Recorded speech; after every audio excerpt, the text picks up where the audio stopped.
terme poiement, traduit par berger ou pasteur en référence à un responsable d'église humain, n'est employé qu'une fois dans le Nouveau Testament en Éphésiens 4:11.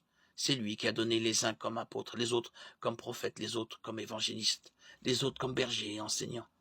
La plupart des exégètes pensent que les termes berger et enseignant font référence à la même fonction de pasteur enseignant qui était probablement le berger spirituel d'une église locale. Ces passages semblent indiquer qu'il y a toujours eu plusieurs anciens, ce qui n'exclut pas que Dieu a peut-être donné à certains d'entre eux des dons particuliers, comme le don d'enseignement, d'administration, de prière.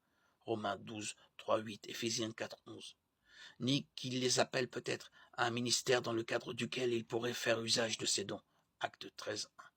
Ainsi, un ancien peut être pasteur, un autre qui a le don de la compassion s'occuper des visites, un troisième diriger l'église sur le plan administratif. Beaucoup d'églises ont une équipe de pasteurs et de diacres qui remplissent leurs fonctions de manière collégiale, en partageant la charge du ministère et en prenant certaines décisions ensemble. Dans les Écritures, l'Assemblée était également très impliquée dans la prise de décision. Ainsi, un responsable dictatorial qui prendrait toutes les décisions seul, qu'il soit appelé ancien, évêque ou pasteur, agirait d'une manière contraire à la Bible. Acte 1, 23.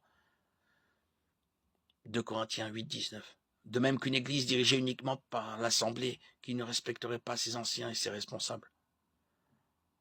La Bible enseigne un modèle de direction basé sur un collège d'anciens ou évêques intendants, accompagné d'un groupe de diacres qui servent l'Église. Mais la possibilité pour un des anciens d'assumer la fonction de pasteur principal n'est pas contraire à ce principe. Dieu en appelle certains comme pasteurs, enseignants, de même qu'il en a appelé certains comme missionnaires en Acte 13 pour l'édification de l'Église, Éphésiens 4, 11.